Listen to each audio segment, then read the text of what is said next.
Hi, I'm Mark Madison, the U.S. Fish and Wildlife Service historian stationed at the National Conservation Training Center, and I'd like to welcome you to another in our series of Conservationists in Action. It's where we bring scientists, authors, professors out to talk about some of the latest issues in conservation, and tonight we actually have all three in one. Dr. Larry Nielsen, we're very fortunate.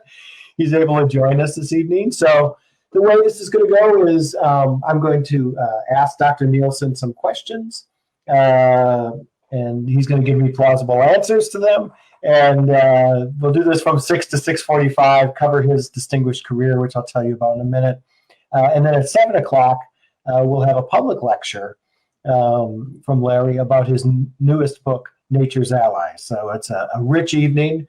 Sit back, grab a cup of coffee, and prepare to learn some interesting things about conservation, conservationists, fisheries, and a whole slew of other stuff. But first, let me give you a brief abstract. Oh, go ahead, Larry. So just one thing to start with. Quit calling me Dr. Nielsen and start calling me Larry. Fair enough. That'll speed things along. It's shorter. So let me introduce Larry very briefly, give an abstract of a very long, distinguished career, just so you know the type of expert you're listening to. He is Professor Emeritus of Natural Resources at North Carolina State University. Previously, he was Provost and Executive Vice Chancellor at North Carolina State University. Before that, he was Dean of the College of Natural Resources at NC State, Director of the School of Forest Resources at the Pennsylvania State University, and a faculty member and later head of the Department of Fisheries and Wildlife Sciences at Virginia Tech. Among his more than 100 publications that Larry has co-edited or authored, he's also done 3 textbooks on fisheries management. He is co-author with 3 others of a text called Ecosystem Management, an innovative textbook published in 2002. And his latest book, which we're going to talk about this evening, he's going to give a lecture on at 7 o'clock, is Nature's Allies, 8 Conservationists Who Changed Our World. I have a copy of it right here. It's a wonderful book. I greatly enjoyed reading it. And let me start off with your most recent book. You picked 8 individuals, John Muir, Ding Darling, Aldo Leopold, Rachel Carson, Chico Mendes, Billy Frank Jr., Wangari Maathai, and Gro Harlem Brundtland. How did you pick these 8? So it's an interesting process. So first of all, I wanted to have some people you would expect to be in the book, so that would, so if people picked up the book and they saw all names they didn't recognize, they would probably just put it down again. But if they saw John Muir and Rachel Carson and Aldo Leopold, they might say, this will be interesting. But I also was determined not to have a book about old dead white guys. And so I wanted a book that had diversity in it, that had women as well as men, that had an international scope as well as just the United States. Now, the second criterion, though, is interesting because, people who've written definitive biographies of folks like Rachel Carson or Aldo Leopold, those books are hundreds of pages long, and they take 10 years perhaps to do the research to get it done. I knew I couldn't do that, so I had to pick people about whom other things had been written, who had a fairly large bibliography associated with them. And that determined part of my selection. So I had to have people who had also an interesting enough story that I thought that they would intrigue readers and such, but not too interesting. So, for example, I considered at one point the gorillas in the mist, Diane Fossey. Oh, Diane Fossey, yeah. Diane Fossey. I thought, well, that would be a good person. Well, I did a little bit of initial looking into her and turns out that she had a very interesting life, that she was considered somewhat of a homewrecker, and she was a hard drinking, hard smoking person. And, my wife said, "You're not putting that one in your book." So I left that out. And let me also say that when I started this project, I thought I would do 12 biographies. And when I had written 6, I thought I would do 10. And when I had written 8, I thought, that's enough. I think we can all relate to that. You've been let me tell you, Professor Mark, let me tell you one other interesting thing. So Sure. when I finished the book and sent it off to Island Press, it was about 86,000 words. And they came back and they said, we love the book, but it's too thick. And they said their marketing people know that a book that's this thick, people will probably pick up and read. But if it's this thick, they won't. And so they said, you have to cut out 10,000 words in order to make it short enough so that it would be attractive from a marketing standpoint. And so, not shorter. So we don't have to worry about words. We have to worry about width. Basically, 1 inch good. Yeah, it sits on the shelf like this, and people are going to see it. If it looks real big, not a chance unless you're Ken Follett. And my wife just finished Ken Follett, 900 pages. Wow. Were there any conservationists you left out for non-controversial reasons, like that just didn't fit? If you'd been able to do 12, who would have been in there? Well, that's another reason why I decided on 8, is because if you think about the criteria that I was using, it gets harder and harder to get people that are good subjects. And I didn't want to be too repetitive. So, yes, I left out Gifford Pinchot, and I left out Teddy Roosevelt, partially because, they're well known. And when you write the story of John Muir and Aldo Leopold, you've basically told the story of Teddy Roosevelt and Gifford Pinchot. And I thought for a while about doing Sylvia Earle, who's the blue Conservancy person. I forget exactly what the name is, but once again, I need someone to write a definitive biography of her for me to be able to abstract from that. And there are others. I could have used Jane Goodall. I'm sure there's plenty of information about her, but I used date, and I couldn't have fit any more in because it would be too thick. Perfect. Well, you'll be happy to know by pure coincidence, 3 of your 8 are lodges at NCTC. We have a Ding Darling Lodge, we have an Aldo Leopold Lodge, and we have a Rachel Carson Lodge. The only one you missed was the Muries, and there's 3 or 4 of them, so that would have been that would have blown up your width. Let me switch tracks a little bit. One of the things I like most that you've been publishing is a blog, Today in Conservation. Tell us a little about that, Larry. Oh, well, thank you very much. And let me say that, first of all, it's not really an accident that Ding Darling and John Muir and your namesakes for your dormitories are in the book. I've slept in those dormitories many times doing training courses at NCTC, and I've kind of felt like, they were my brothers and sisters, so I was going to have them in there. And interestingly, today, so I changed my presentation a bit, and I'm going to cover Ding Darling in the presentation, which I usually don't, because today is Ding Darling's birthday, October 21st. which relates to the blog that I produced, or website as I call it. I don't know the difference. Called Today in Conservation. And so there is a website called todayinconservation.com, all one word, that lists, that contains a story from the history of conservation for every date of the year, all 366 of them.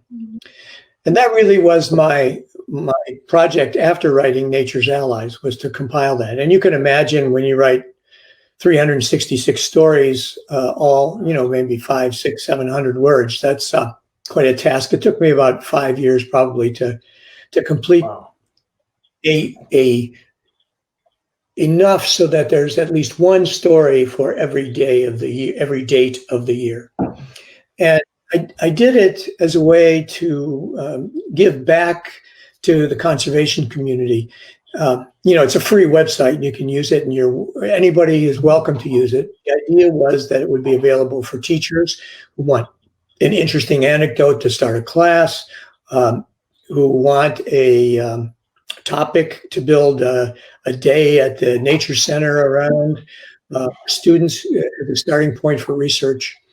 And so it's been great fun to do it. And I had a preliminary version of it, a website that I produced that was really horrible. And I hired a great professional, a fellow named Kevin Kennedy, to give it the functionality it needed and the look that it needed. And I'm really very pleased with it. And I hope people will use it. I've got to get the word out more. I haven't been doing that. I need to do that. I go to it every day. I learned about the recent launching of the Albatross, which goes back to our Fish Commission history and Ding Darling's birthday. That was a good reminder. I think we're all curious what happened on February 29th. I don't know if you recall on the leap year day. So I was just going to say that, on some days of the dates in the year, not much happened in conservation. And you would guess for sure that February 29th is one of those. So on February 29th, I had a little bit of fun. My strategy of life and work is that if you're not having fun, you're not doing it right. Thank you, Stan Moberly.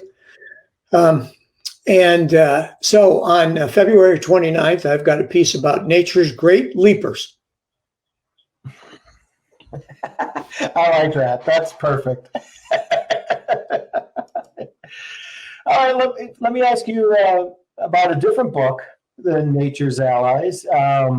You were a co-author of a text on ecosystem management. That was the title. And it's been described as an innovative textbook. And I think we're curious, what was innovative about that, Larry? Well, hang on while I get a copy. Okay. It's just right here on my shelf. So, yep, there's a copy of Ecosystem Management. I'll just peek around the back. That I wrote with Gary Meffey, who was with the Savannah River Ecology Lab, with Rick Knight, recently retired from Colorado State University, and Dennis Shenborn, who was a member of the Wisconsin Department of Natural Resources in the Fisheries branch. Now, one of the things that was innovative is that it's a book about ecosystem management. And when we put it out in 2003, it may have actually been the first book, textbook style book about ecosystem management that existed. And incidentally, we based the book around our week-long short course that we did at NCTC and other places around the country for probably about 10 years. I think we did between 20 and 25 one-week short courses, working with Alan Temple and June McElwain. But there are some innovative features in it. For one, for example, there are a series of 3 scenarios of ecosystems that I made up and described both their natural features and their human features and the issues and such that can be used as a basis for discussion and problems, class assignments. And we have those class assignments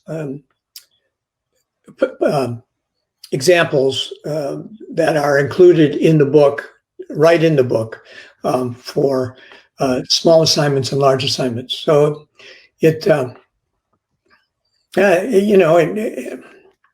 okay. It's worked okay, I guess. I remember that class out here. That was an excellent class. Might be the only class that I ran into some political difficulties, of course, because we were teaching it at the time when ecosystem management went from being politically okay to say you were doing, and it hit a point where all of a sudden it was politically not okay to say you were doing ecosystem management. And so we stopped teaching the course, and it was replaced by this concept called community-based conservation, which largely is the same thing. But basically, our thought was ecosystem management is an extension of the concern about ecosystem from a small radius. So you would extend it in time, you would extend it in space, you would extend it in objects of interest. So that you got endangered species, you got things that were valuable as non-game species, rather than being worried about deer in a county of North Carolina for the next 2 years. One of the other courses you taught was communication skills for the Forest Service for Yes. a couple of decades. And I wonder, why do you think it's important for public land stewards to be able to communicate better? Well, you know as well as I do that, and I think Aldo Leopold was the one who said that, the animals and plants are easy, it's the people that are hard. But conservation, natural resource management surely depends on the will of the people and their willingness, their eagerness to become partners in the conservation effort. And so you don't do conservation by yourself. You do it in partnership with the people who live on the land, the people who make their livings from the land, the people who enjoy the land in one way or another, and get recreational value, spiritual value from it. Native Americans, for example, lots of different kinds of people. And so for natural resource managers to be able to effectively manage, they really have to be able to communicate well beyond their peers, beyond the jargon of their profession or the jargon of their agencies. One of the things we always talked about was you can't talk acronyms when you're speaking with the general public. What other tips did you have for them to be more effective communicators? Use short words and short sentences. Just like that. Why is that? Well, that was a little demonstration. Use short words. You were talking earlier about community-based management and strategic planning. Explain a little more detail what community-based management is. You said it was similar to ecosystem management, but is it the same, or does it have a slightly different spin? Well, I think that the whole concept, or what people, if you say ecosystem management to someone, they're going to come up with different answers. The old analogy about the blind men trying to describe an elephant based on touching it in different places on its body. And I think that was one of the reasons why ecosystem management turns off some people. It was interesting in the late 90s, in the mid 90s, I was on the second committee of scientists for the U.S. Forest Service in attempting to put together a new philosophy of management for the national forests. And there were about 13, there were 12 experts and me. And we got into arguments all the time, me mostly watching, but arguments all the time about, well, what is an ecosystem? Are people part of the ecosystem or are they not part of the ecosystem? And, I find those arguments rather, I'll use the word silly, because there's no question that in terms of natural resource management or sustainability, one has to include the human uses and the human values associated with the resource, or you're never going to get anywhere.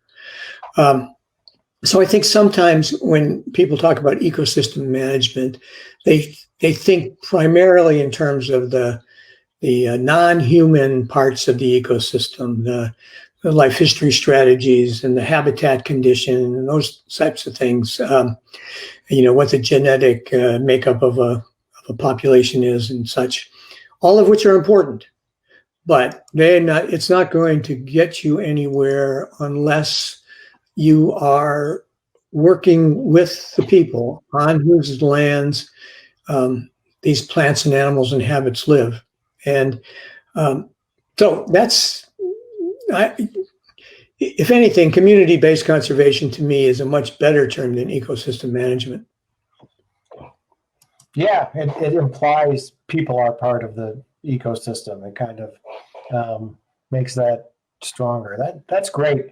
Well, you also have done a heck of a lot on fisheries, and this coming up, as you well know, since you're the author of Today in Conservation, in 2021, we're totally excited to celebrate the 150th anniversary of the Fish Commission and our agency. And you've had a long fisheries career. You've been president of the American Fisheries Society. You organized and co-chaired the first World Fisheries Congress in Athens, Greece. And I wonder, you've had such a long career, Larry, in spite of being so young. What challenges do you see today for fisheries? And this is really a two-part question. And how has fisheries management changed in your career? So let me put a couple of caveats on this. First of all, I really stopped doing active research in fisheries in about 1990. And in fact, when I went back on the faculty in 2010, after being provost and dean at NC State, people wondered where I was going to start taking graduate students and that sort of thing. And I said, no, I'm not. Because, a 20-year administrative career moved me pretty far from the cutting edge of what's happening in research and such. So that's my caveat here, which is you should take what I say as a broad perspective of someone who has a lot of experience in natural resources and universities and education in general, but not the specifics. Incidentally, along with the 150th anniversary of the Fish Commission next year, it's also, we just passed the 150th anniversary of the American Fisheries Society. And we were supposed to have a great big history-based celebration this year, but because of COVID, everything's because of COVID this year, we delayed that until next year. So the American Fisheries Society will be celebrating in next September, late August, early September, simultaneously really with the Fish Commission and the eventual Fish and Wildlife Service, that history.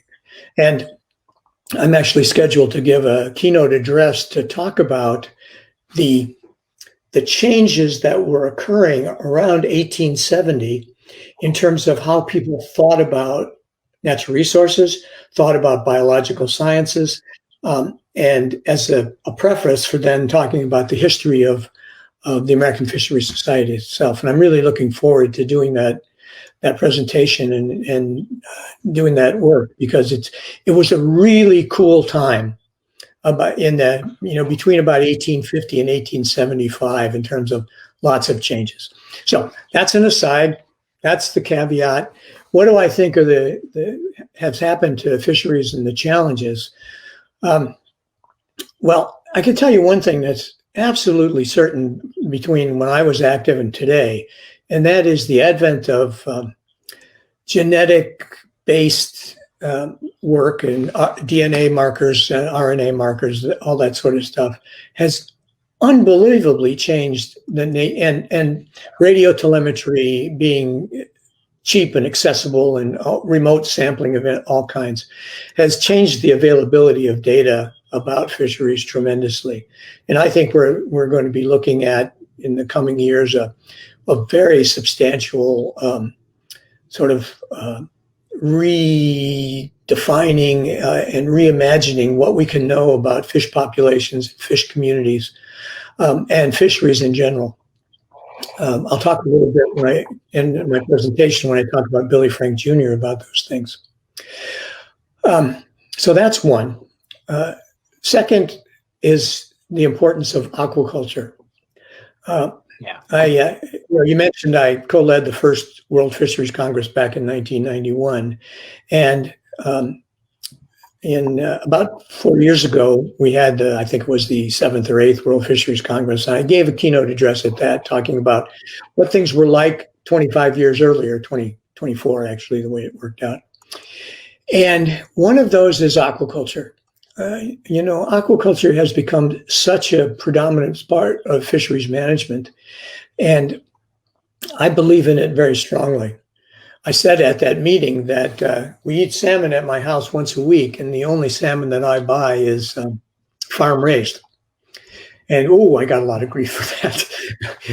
About everybody from the United States spoke afterwards said, no, I disagree with Larry Nielsen about this. But my position on it is that the fisheries resources of the world cannot possibly sustain the demands for food using wild catches. The population is going to continue to grow. The need for this protein is going to grow. It's good protein, but to try to do it on the basis of wild fisheries caught in nets and such it's not sustainable.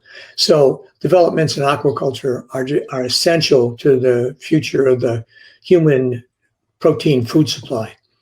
And so I believe strongly in aquaculture. And I can tell you that in 1972 to 74, when I was doing my master's research on the freshwater shrimp, we all believed that there would never be shrimp culture. The life cycles were too complex that it just wouldn't happen. And now what? I don't know, I have the numbers in front of me. A huge portion of the shrimp that we consume worldwide is made in aquaculture. So it's a pretty interesting world. Well, Larry, while you've been giving us a fascinating history of the origins of our agency and aquaculture, apparently the listeners got tired of my questions. They've come up with at least one of their own I'm going to share with you. Ellen Murphy has a comment. She says, Nature's Allies is terrific. Is there one of the conservationists that you regard as a more personal hero for you? And who do you think are the up-and-coming conservationists? Well, thank you very much for that compliment. I'm glad you like Nature's Allies. So I'll answer this in two parts. So one is, who do I like most, maybe, of these 8 conservationists? Now, I have 2 children and 2 grandchildren.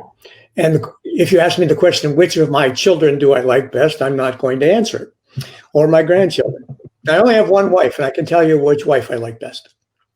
But I will tell you, I think the person that I am most inspired by in the book is one I'll talk about tonight, who is Billy Frank Jr.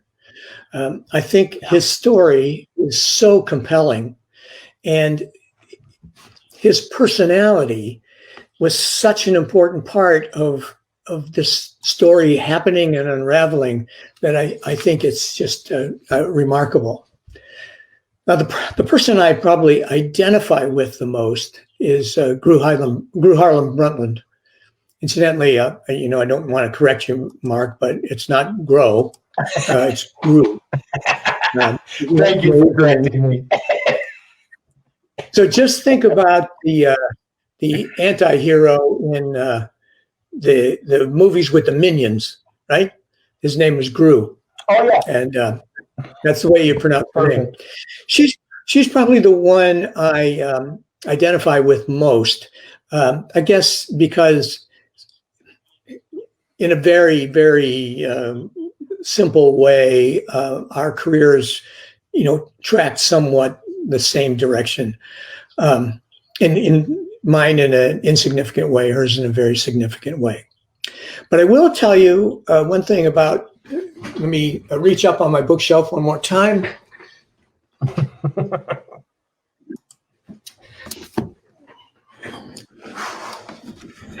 And show you this book, The Edge of the Sea by Rachel Carson. Yes. This was the book that got me. This was the book that hooked me when I was a young teenager, and I got it out of the library and read this book by Rachel Carson. And I said at that point, I want to be Rachel Carson.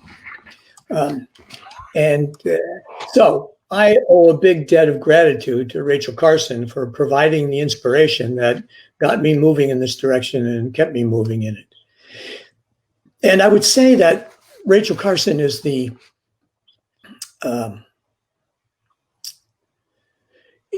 was the first person that I thought about writing the book. If we get to the question about, how long did it take you to write the book or whatever, we can talk about that.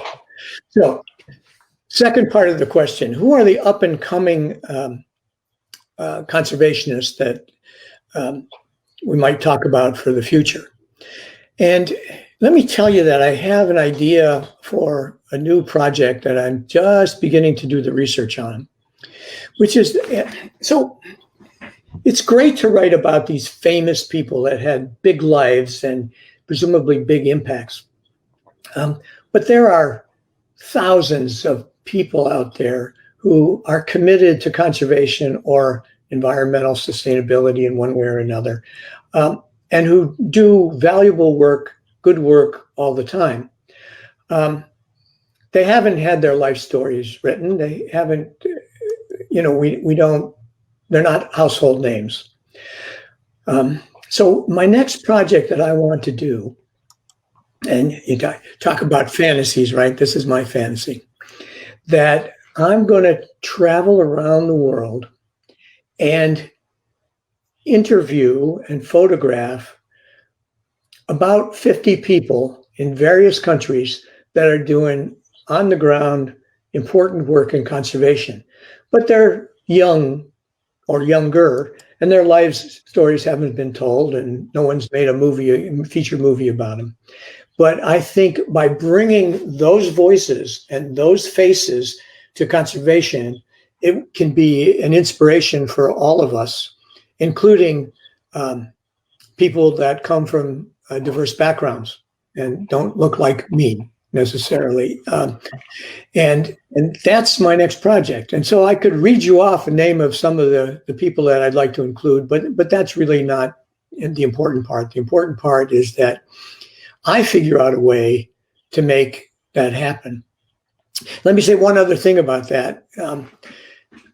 As I reflect on the website, my website Today in Conservation, I went through and counted up the other day, and to my great disappointment, although I was trying, 90% of the people in the book are from developing countries, 90% are white, 75% are men. Did a little bit better with the gender split than the others. And the next round of people and events that I put into the conservation calendar, I want to be people from diverse backgrounds. Now, I used sort of the strategies for searching for these people that I could use. But if you use conventional strategies, you're going to get conventional people. And so my job for the next 366 entries into this, and I don't intend ever to stop putting them in, will be to make this more diverse and more representative of the real face and voice of conservation, not only in the United States, but around the world. And Well, I think the U.S. Fish and Wildlife Service should fund my around the world trip. You're going to check later this week. Larry, this is a good segue, though.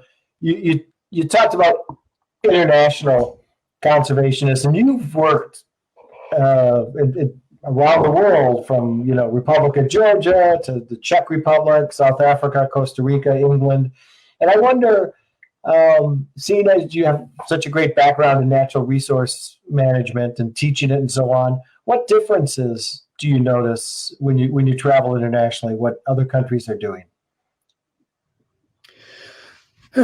So we were talking about community-based conservation, and I would say that in general, when you go outside of the United States, by and large, you confront a situation where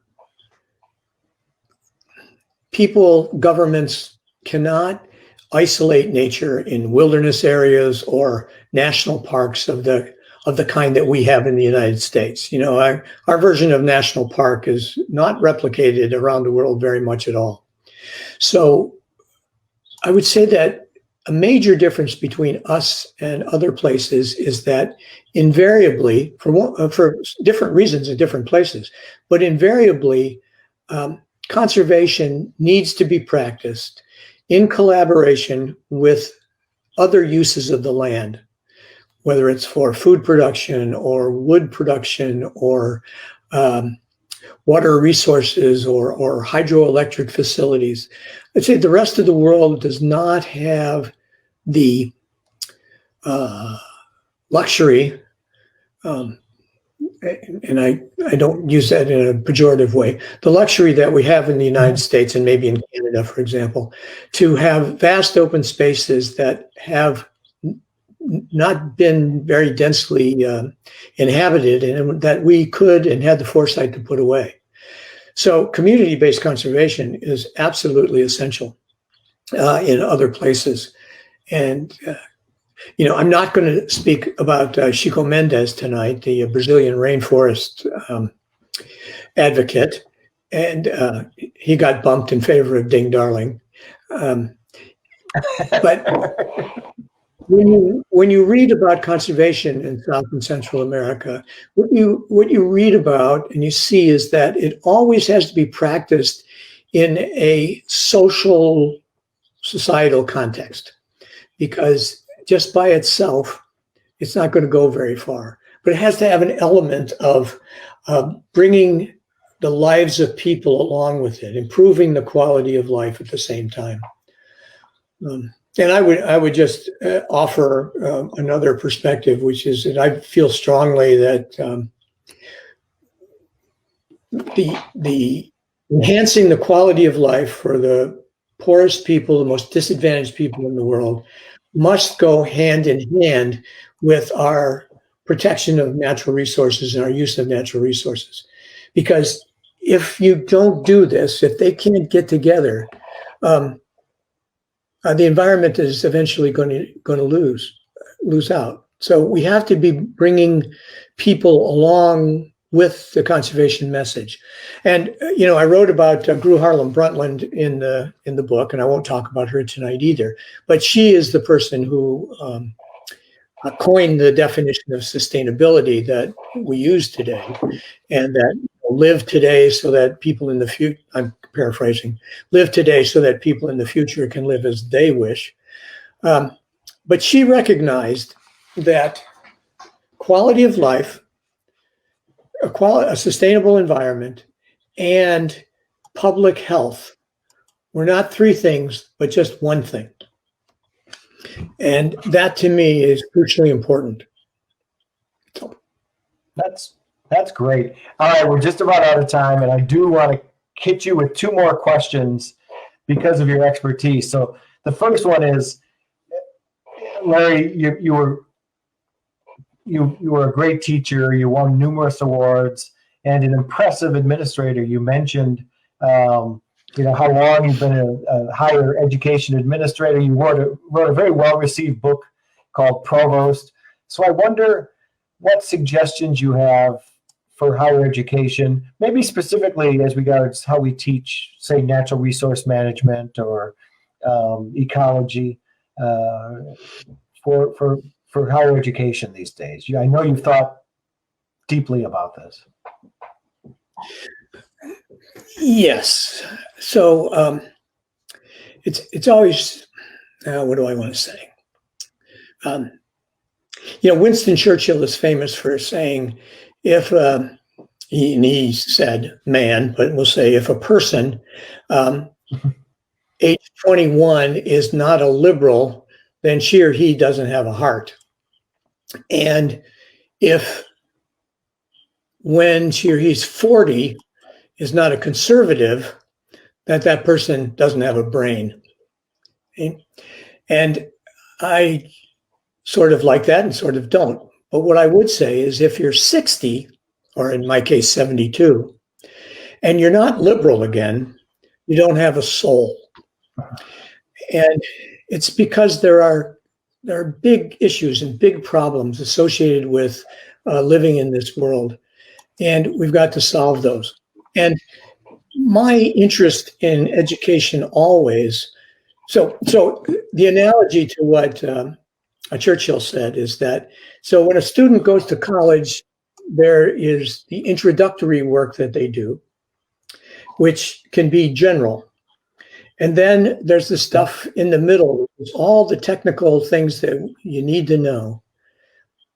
And then at the end, it should get general again. That is comprehensive in terms of, being about community-based conservation. And I have always believed that my strength and my importance was to be there at the beginning and at the end.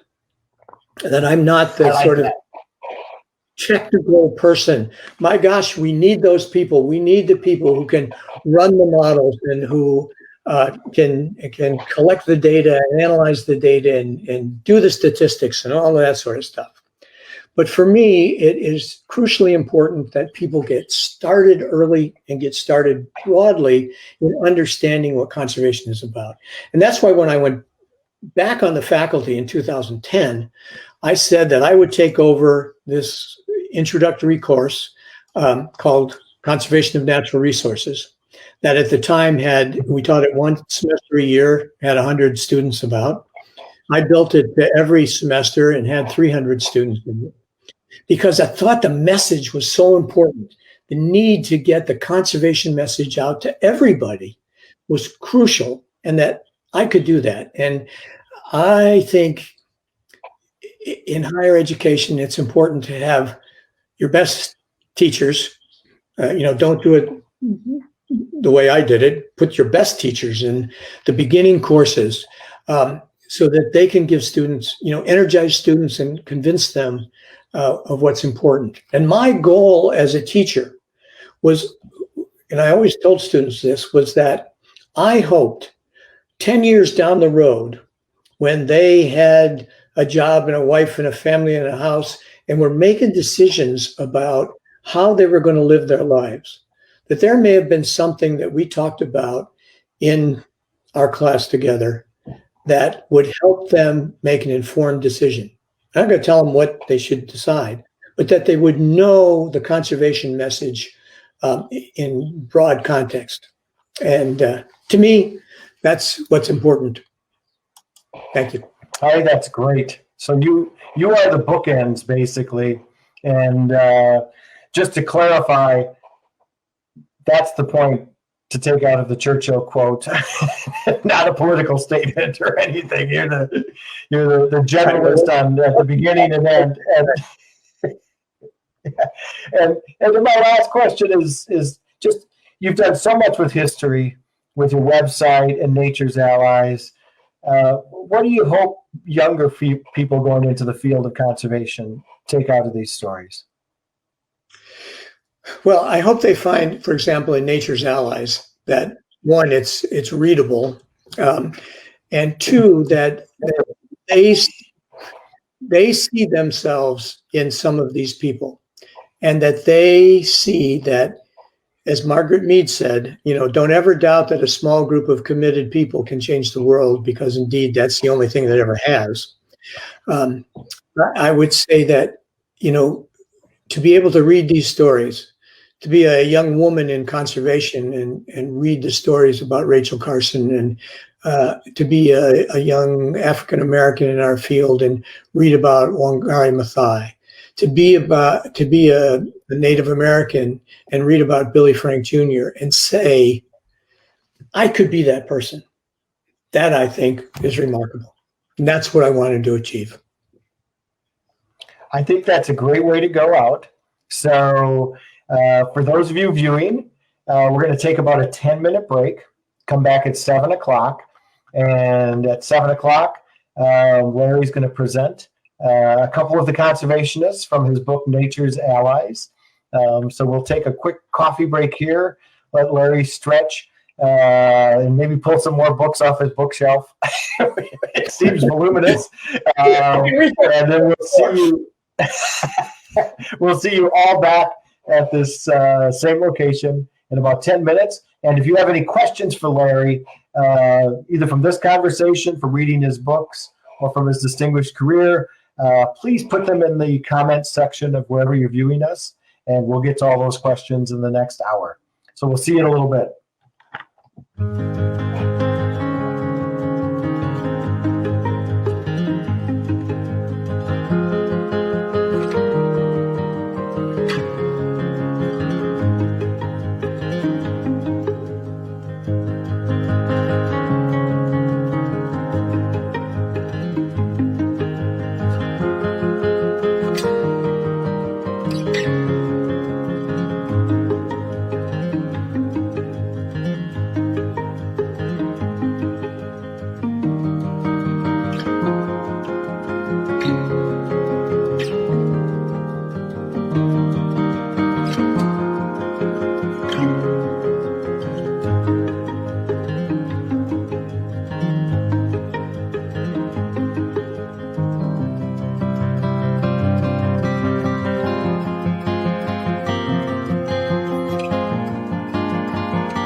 Hi, I'm Mark Madison, the historian at the National Conservation Training Center, and I'd like to welcome you to the Conservation Lecture Series put on by the National Conservation Training Center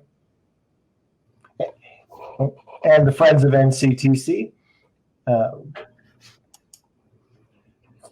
We just finished a wonderful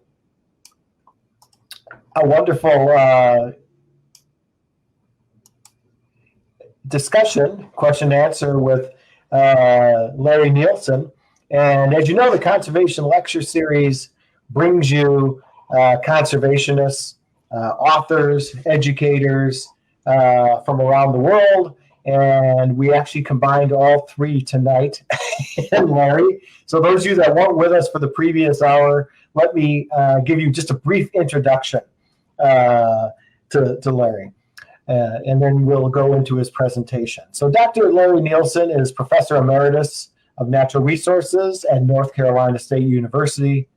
Previously, he was Provost and Executive Vice Chancellor at NC State University, and before that, he was Dean of the College of Natural Resources at NC State, Director of the School of Forest Resources at the Pennsylvania State University, and a faculty member and later head of the Department of Fisheries and Wildlife Sciences at Virginia Tech. Among more than 100 publications, he's co-edited and authored. He's written or co-authored 3 textbooks on fisheries management. He is co-author with 3 others of Ecosystem Management, an innovative textbook published in 2002, which has at least some of its roots in NCTC, which we're very proud of. And his latest book, the one he's going to talk to us about this evening, is Nature's Allies, 8 Conservationists Who Changed Our World. So we're very excited to have Larry with us here this evening.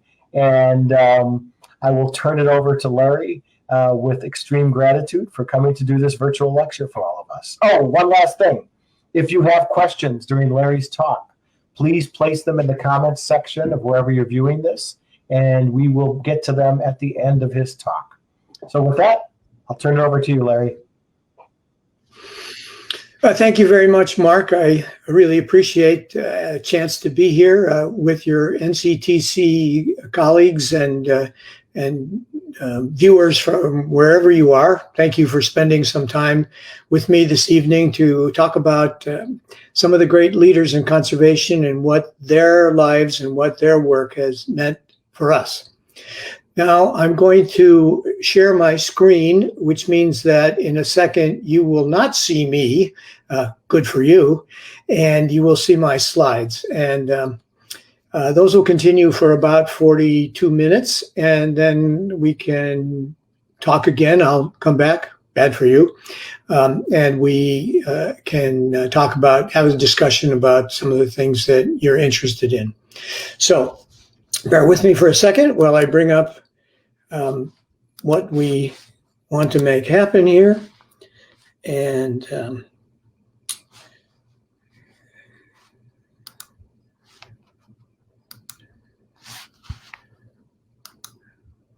here we go. So once again, thank you very much for being here. And I'd like to talk to you tonight about some lessons from the great conservationists of the past, some things from their lives that can inspire us to maybe become a great conservationist of the future. Now, there's one thing you need to know about me, and I guess only one, really, and thank you for that nice introduction, Mark, and that is that I am an optimist.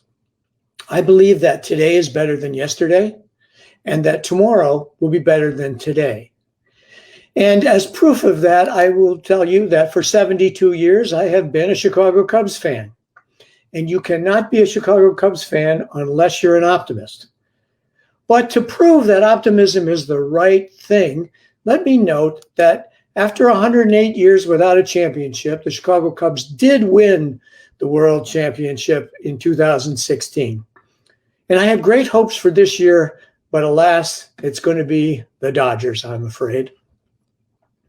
Anyway, I'm an optimist. I believe in a better future than we've seen in the past. Now, sometimes for people in conservation or with interests in conservation, it's hard to be an optimist. As Aldo Leopold said, one of the penalties of an ecological education is that one lives alone in a world of wounds. And I acknowledge that the world is not the way it was 2,000 years ago or 10,000 years ago. But what concerns me and what gives me hope is that the world is better today than it was 50 years ago, tremendously better. Just for an example, it was about 50 years ago, 51 years ago, that the Cuyahoga River, just as it flowed into Lake Erie by Cleveland, it burst into flames on June 26, 1969. It burst into flames because there was so much oil pollution on its surface that if someone dropped a match, the water would start on fire. Now, that wasn't the first time that it burst into flames. It had happened many times in the past, but alas, it was the last time. And if we look today, 50 years later at the Cuyahoga River, the situation is much better. The water quality has improved. The fish population, the community is more diverse. Populations are coming back. Riparian areas are much greener and available for regular folks. And a few weeks ago, when I was giving a similar presentation, I said that, well, maybe it's not the place you want to go have your honeymoon, but it is much better than it was. And I got an angry, not angry, a call from one of my former students who said, "Hey, Cleveland is a great place to have your honeymoon." So you see, you wouldn't have done that in 1969, but you can do it today. And I would argue that there are many, many things we can talk about and point to in conservation, but I'm not going to, most of you could give these answers better than I could, so we'll not do that. But let me just say that as a strategy for talking to students and others about conservation and the environment and the possibilities of the future, I wrote the book Nature's Allies, 8 Conservationists Who Changed Our World. And the idea there was to talk about 8 people who, by their work and their careers and their lives, had brought about very positive differences in the way we protect and manage our natural resources. And those 8 people are pictured here. And some of them you recognize, of course, from the upper left, John Muir, Rachel Carson, Aldo Leopold, and in the bottom left, maybe Ding Darling. But others you might not recognize. Next to Aldo Leopold is Wangari Maathai, and below her, Chico Mendes, and next to him, Gro Harlem Brundtland, and finally, Billy Frank Jr. Now, these are people from all different walks of life. And as I was writing the book and researching it, I was always had in the back of my mind, what is it that these people had in common that caused them to be such great conservationists? Were they all scientists? Were they all educated? Did they all come from good families? Did they, what really did they have in common? And it wasn't any of those things I just mentioned, but I did deduce three characteristics of these folks that I think are true for each one of them and true for us as we think about the future of conservation. Number one is passion. These people had a commitment to make the world a better place, and they threw themselves into that commitment with all their passion, with all their energy, with all their capability. But we all know that passion can burn white hot for a while and then burn out. All you have to do is look at the cover of those newspapers at the checkout at the grocery store to realize that it doesn't last forever. So the second characteristic is persistence. These folks that I'm going to talk about tonight and that I wrote about in the book never let themselves stop working for sustainability, for a better future for the people and the earth. And third, in most cases, they used partnerships to advance the causes that they cared about. you can do a lot by yourself, but you can do so much more when you work in partnership with others. Now, I would love to speak with you about all 8 of these people tonight, but we don't have time to do that. And of course, you need to read the book. You need to buy the book. I do care if you read it, but I really care if you buy it, because my retirement is depending on you buying this book. Thank you very much. But I would like to spend a few minutes talking about 3 of these extraordinary people: Ding Darling in the bottom left, then Billy Frank Jr. next to him, and finally Wangari Maathai, the lady in the upper right-hand corner.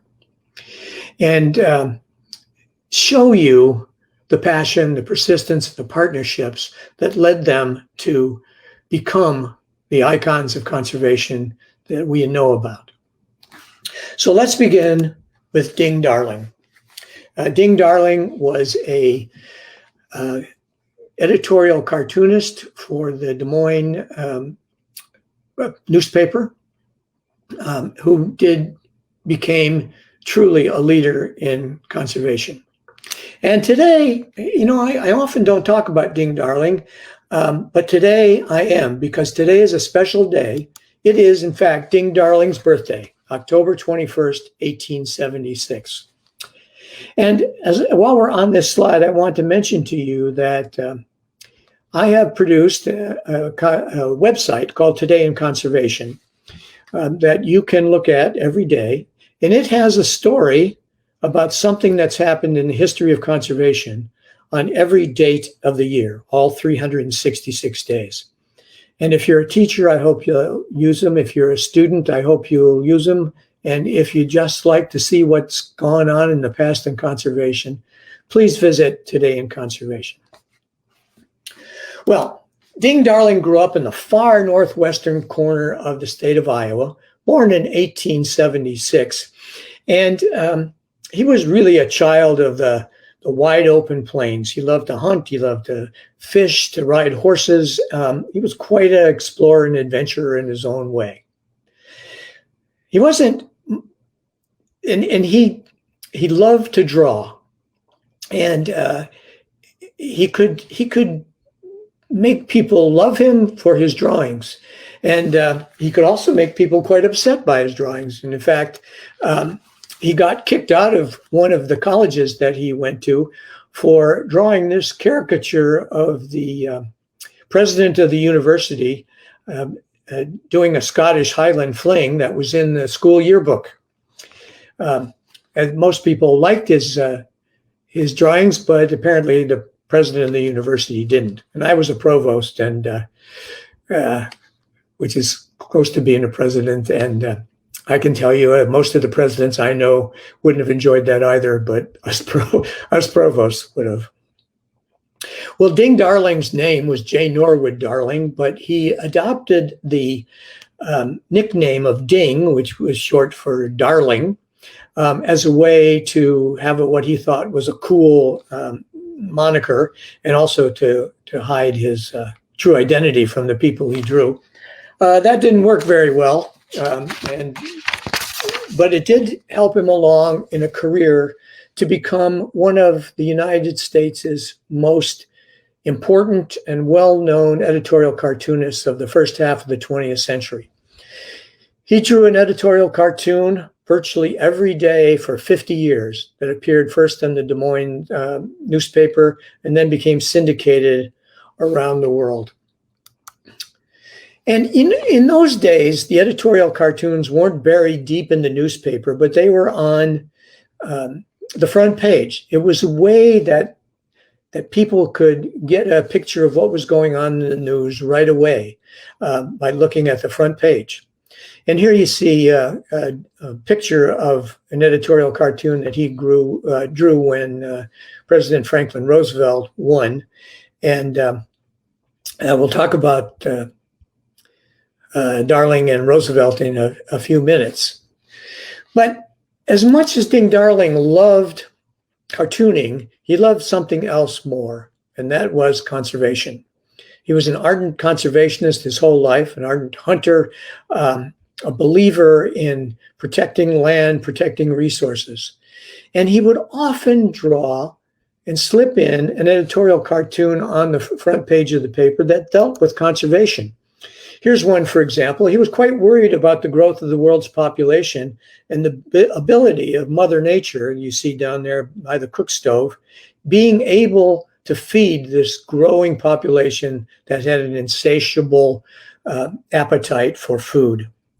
And you'll notice the stovepipe leading up from the stove there that says it's the world's tillable soil. He was also very concerned about the fertility and the condition of the soil as a precursor to wildlife management, to farming, towards all the things that are necessary for life. He also was strongly concerned about waterfowl. You know, in the era between 1920 and 1940, waterfowl populations in the United States were declining precipitously. One, because of over-harvest, as you can see here, and also because of the loss of habitat. And this was a cartoon that he wrote showing the idyllic situation in 1920, the extraordinary overhunting in the 30s, and then what he anticipated would be another extinct species to go along with the dodo bird very soon. Now, Ding Darling was a lifelong Republican, and unlike most people, and unlike the historical perspective, he loved Herbert Hoover. He thought he was a great man who got blamed for something that wasn't his doing in the Great Depression, and was very reverent about Hoover and the work that he did after World War I, bringing food relief to Europe in the wake of that devastating war. He liked Hoover very much, and they were close friends throughout both of their lives. Now, unlike most people, he detested Franklin Delano Roosevelt. Ding Darling thought he was a megalomaniac, someone who was destined to squash the American spirit of entrepreneurism because of the New Deal programs that were creating what he thought would be a welfare state. And you know what? Roosevelt didn't care much for Ding Darling either, because he was a constant thorn in his side about the conservation message. Darling thought that the way the precursor to the Fish and Wildlife Service was doing its work was terrible, and he wrote to Roosevelt constantly about what they should do and how they should do it, and Roosevelt finally had enough. And one day he called Ding Darling on the phone, and Darling picked it up, and it was the president on the other end. And Roosevelt said, "If you don't like the way we're doing things, why don't you come in here to Washington and fix it?" Well, it was unimaginable that Roosevelt would ask or Darling would agree, but he did. And he agreed that he would come in and become chief of what was then the U.S. Department of Bureau of the Biological Survey in the Department of Agriculture. And for 20 months, during 1934 to 1936, he served as what we now call the chief of the Fish and Wildlife Service. And he had an extraordinary impact on the condition of resources in the United States. Now, I have to tell you that one of the things he worked on was the duck stamp.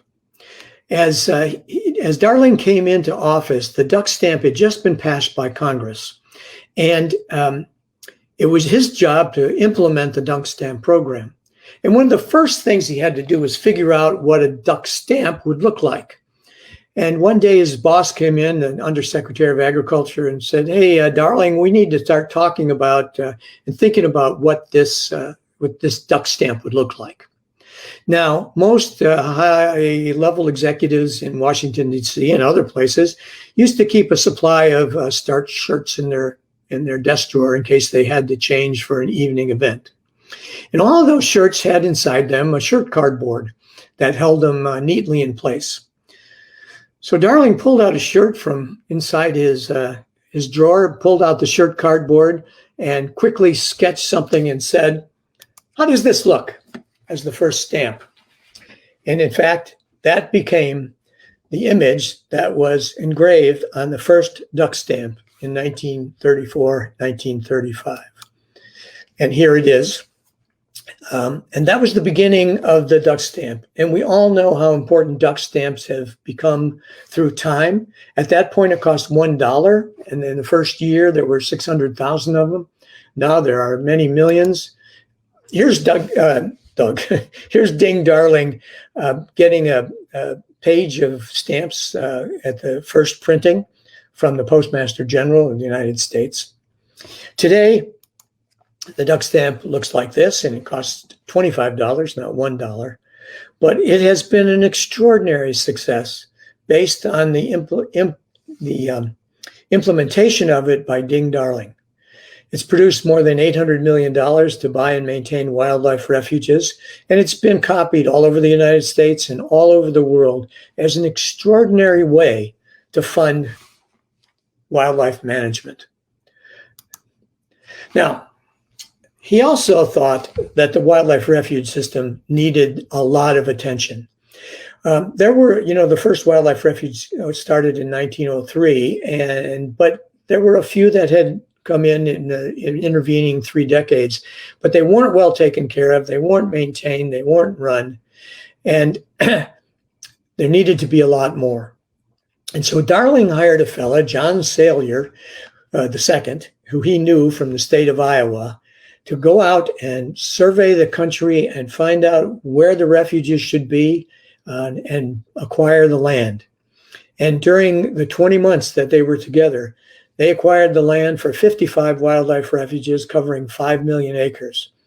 And John Salyer continued in that role for 27 years and is rightly called the father of the National Wildlife Refuge System, brought in and nurtured by Ding Darling.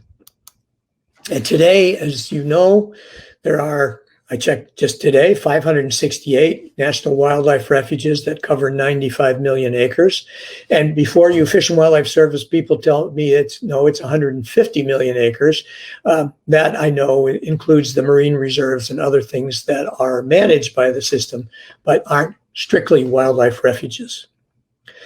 It's an extraordinary outcome from a man who didn't want to be part of the government, but his passion required him to take the opportunity when it came to him. And today, he's known as the best friend a duck ever had, and a best friend for those of us who love ducks. Well, let's talk about the second person now, Billy Frank Jr. Billy Frank Jr. was a Native American salmon fisherman from Northwest Washington. He lived from the 30s up until just a few years ago. And his story is also one that is truly inspirational.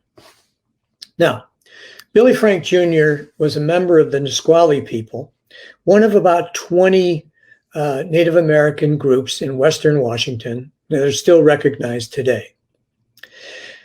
Now, we have to go back about 150 years to get the beginning of this story. When the United States was wanting to bring people to Western Washington, they had a program to give land to the settlers. We've done that many times in our country. But the first thing they had to do was to sign treaties with the Native Americans so that it was legal for the federal government to own the land and then give it to settlers. And the first of those treaties for Western Washington was signed the day of and the day after Christmas in 1854 at a place along the Nisqually River called Medicine Creek under what was called the Treaty Tree. And that treaty was signed with the Nisqually and 2 other groups. Was like most of the other treaties that have been done in the United States, in which the federal government basically robbed the Native American groups of most of their land and most of their rights.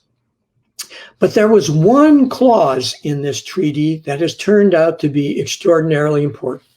And that clause was this, that the Native Americans retained the right of taking fish at all usual and accustomed grounds and stations forever. It meant they could fish where they had always fished, whether it was on the reservation or not. They could use whatever techniques they wanted, and they could catch as many fish as they wanted and use them in any way they wished, whether they wanted to keep them for themselves or sell them as they had been doing. Well, for a century, no one really cared. Fish catches weren't that high. The situation didn't really demand a lot of attention.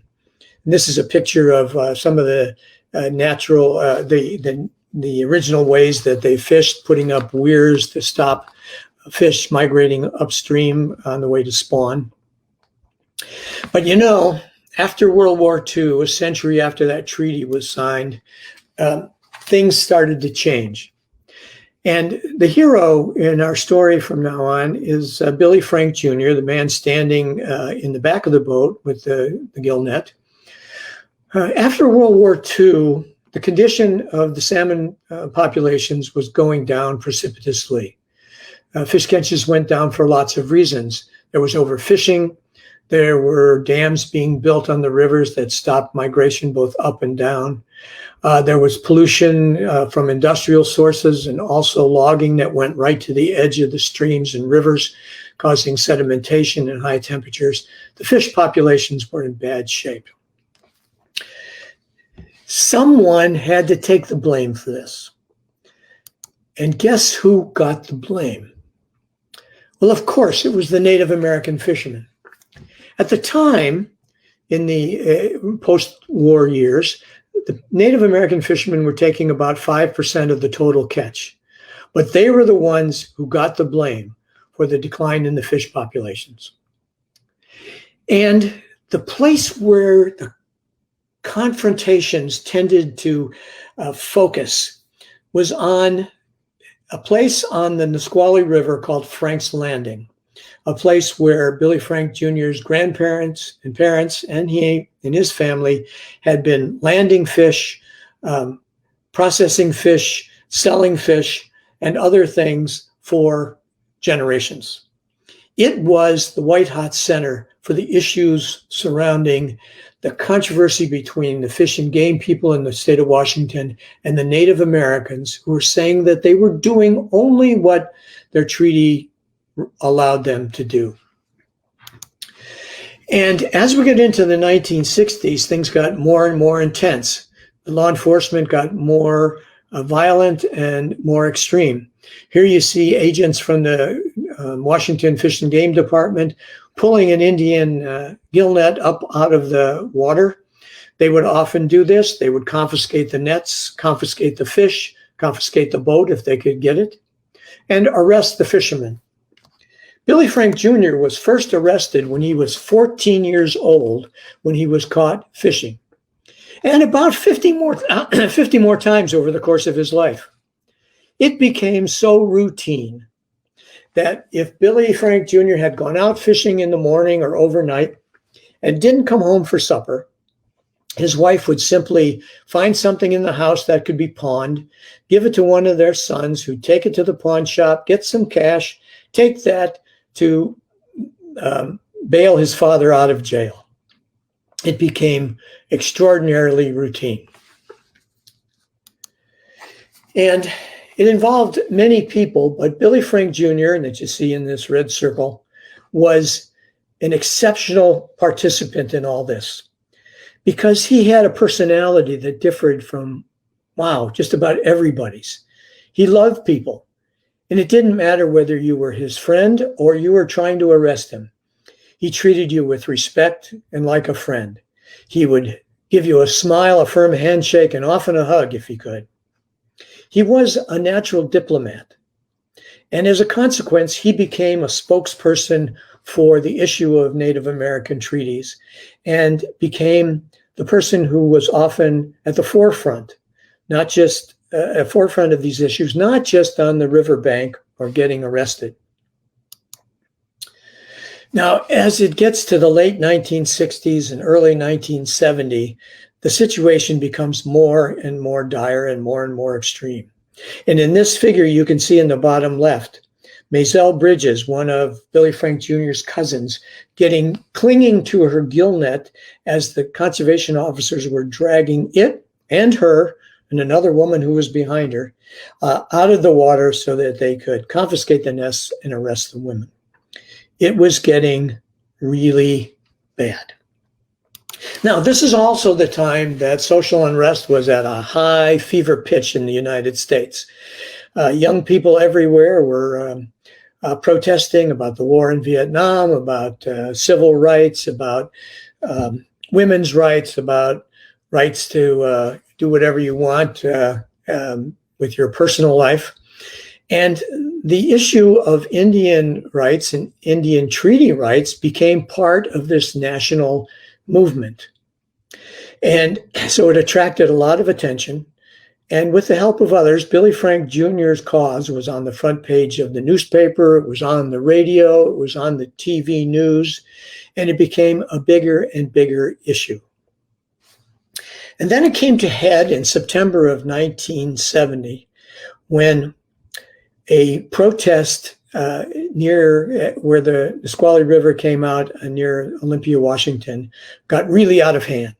A bridge was burned, as you can see here. Shots were fired, tear gas was used, and 60 people were arrested during this confrontation. And at that point, on that day, the U.S. attorney for the western portion of Washington state said, enough.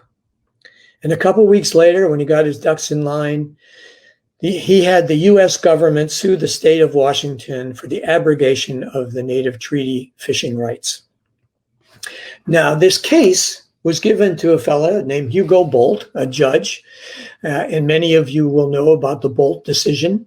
But for 4 years of legal wrangling and taking testimony and such, Hugo Bolt listened to the arguments, and he listened to Billy Frank Jr., who was always there, always persistent, always passionate, always working to make sure that the perspective of the Native American fishermen and the Native Americans in general was understood.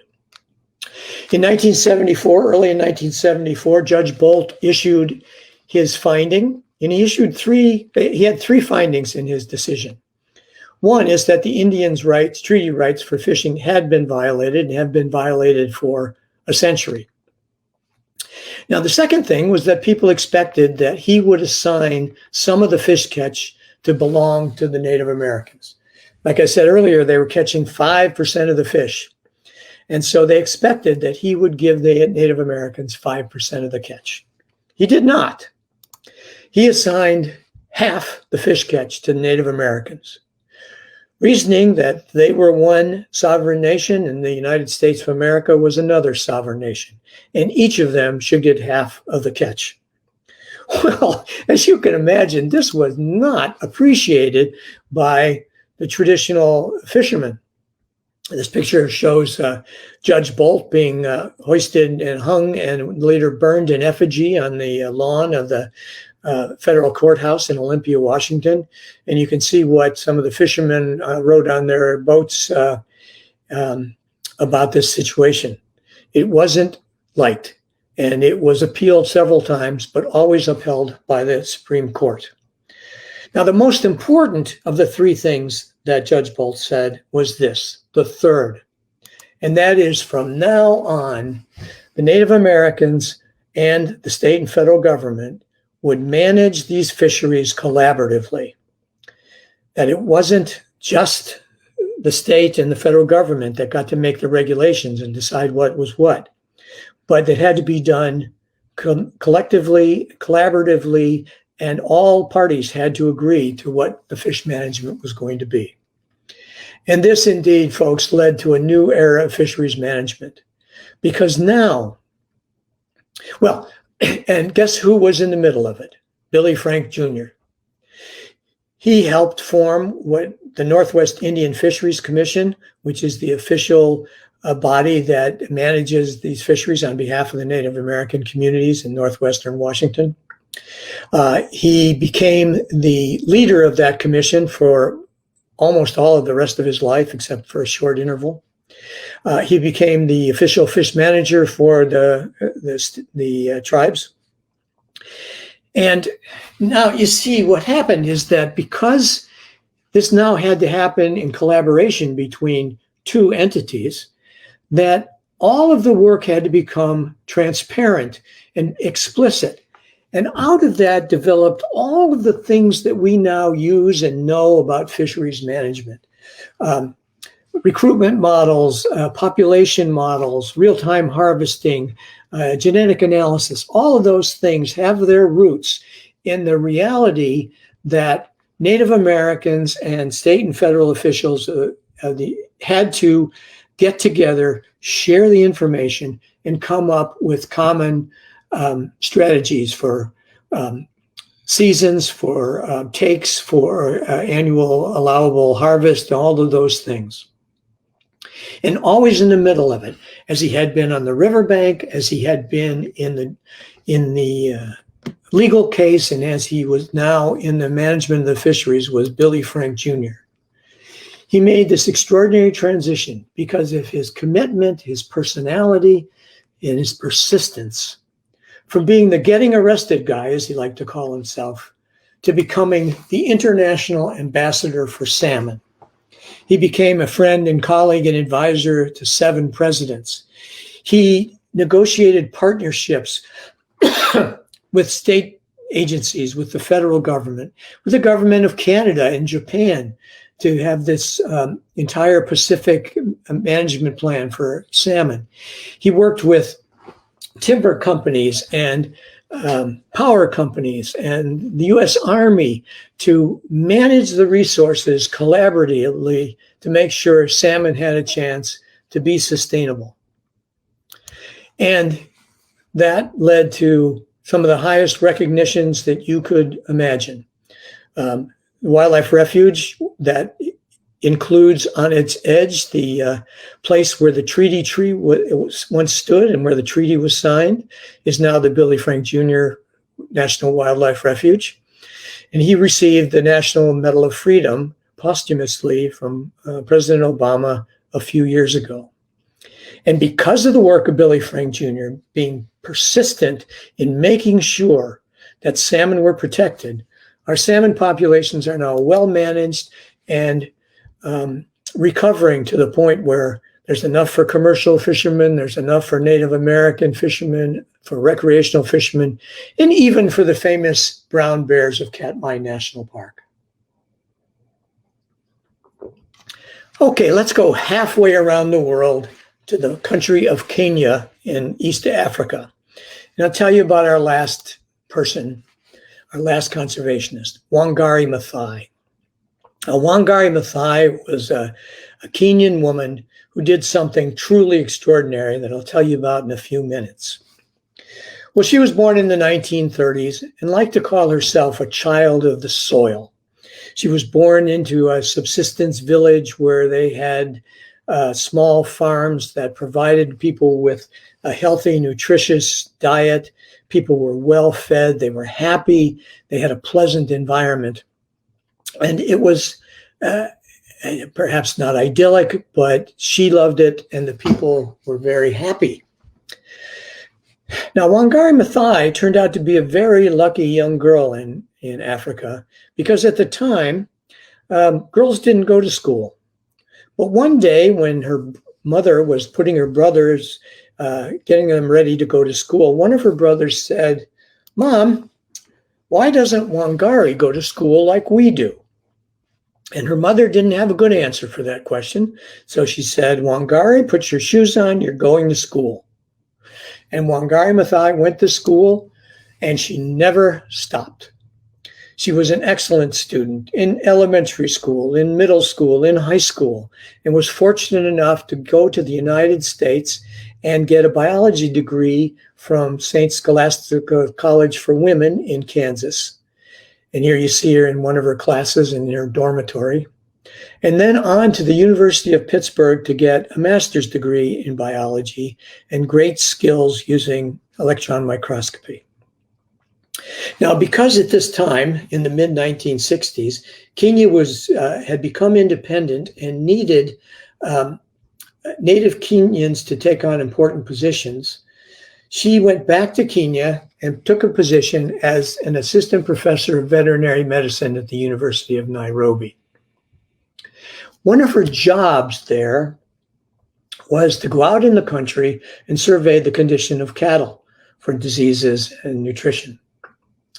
And when she went out into the countryside where she had grown up, she was distraught by what she found there.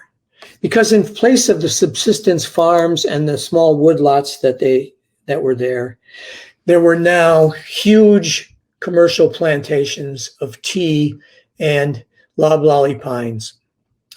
And the people, instead of growing their own food, were getting small salaries and going to the store and buying food at exorbitant prices. The environment that she grew up in that was so lush and water plentiful was now dry and bare. Women had to walk hours in order to get enough water for the day.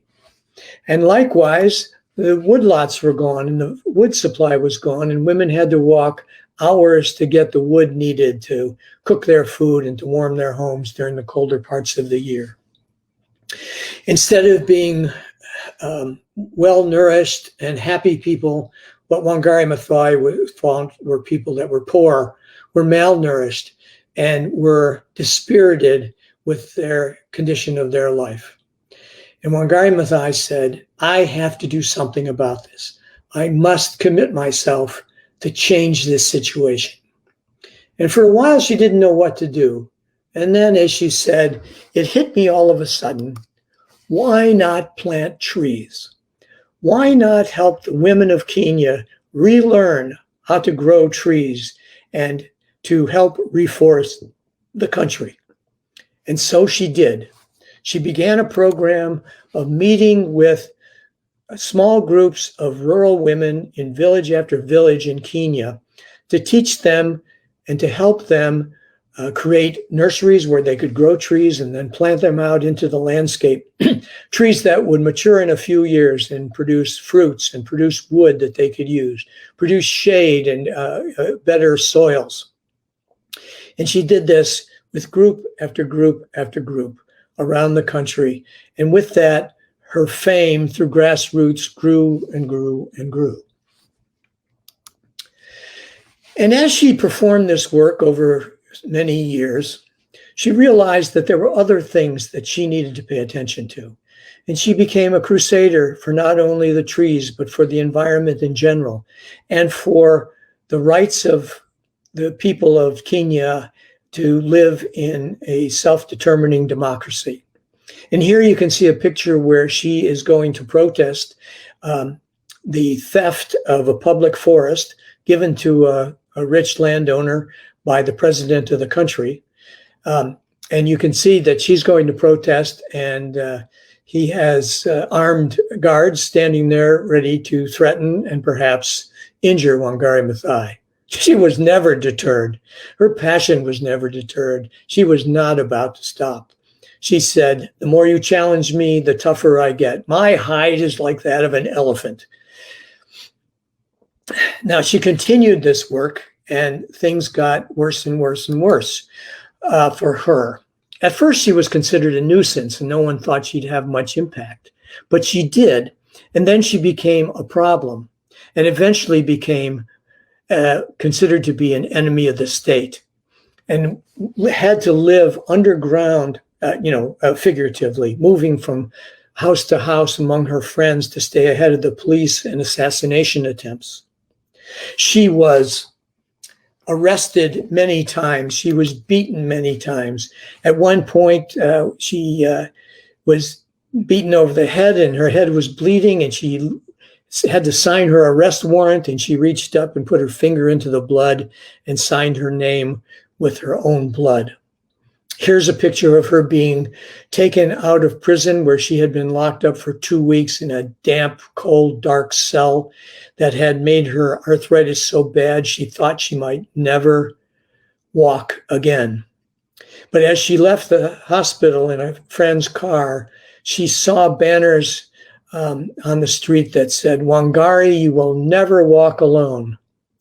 And she took that inspiration and continued her work, continuing to teach women throughout Kenya and other countries how they could grow trees, how they could become more self-sufficient, more self-confident, and take a role in the management of their own communities and their own lives. And she did something, as I said, that was truly extraordinary.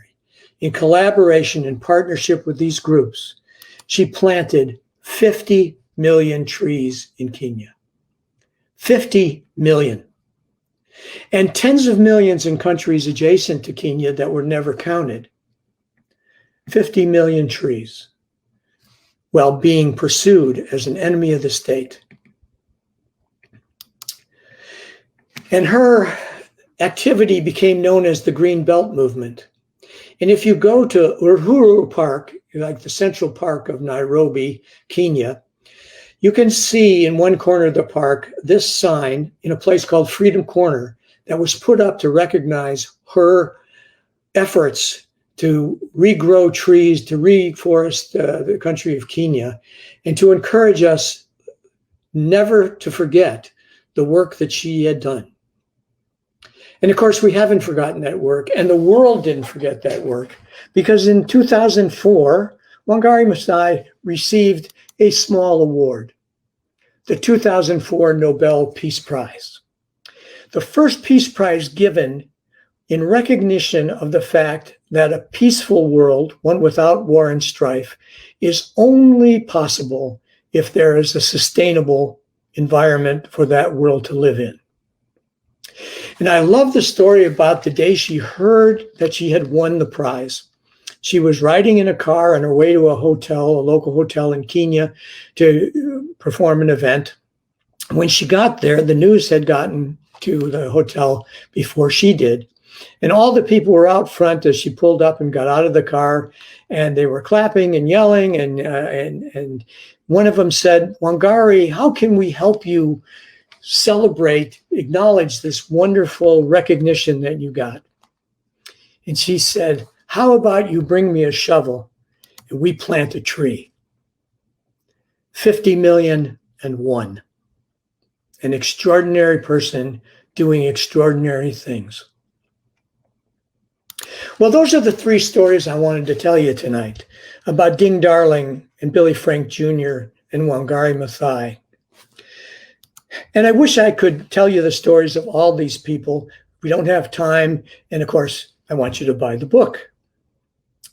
But remember the three lessons of their lives and commit yourself to use your passion to make the world a better place, and to not give up when it doesn't work the first time, but to persist and come back over and over again, and to find partners, either ones you know or new ones that you can make, that will help you and help us along on this path. And wouldn't it be wonderful if the next time someone wrote a book about conservationists that changed the world, they didn't highlight just 8 people, but they highlighted 9. And the 9th one was you. Thank you very much for your attention. And let me see if I can stop sharing my video and get back to Mark and the other website.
Okay, are we back? Did you hear anything? Great. We had a question. I apologize for the technical difficulties. This is part of living with COVID. But Larry, you in the comments from Facebook and the live stream, a lot of people reacted to your book and your presentation, and I wonder what type of reaction you've gotten to your book. Have people like you found connections or inspiration, or what type of feedback have you gotten on the book?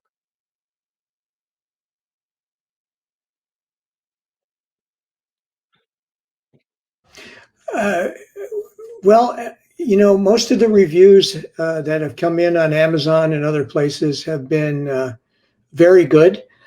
Some people have said they thought it was a little dry. Some thought it was almost like hero worship. But in general, I think people like it. Of course, most people who don't like something don't tell you. So, I don't know. I'm sure there are people who thought I was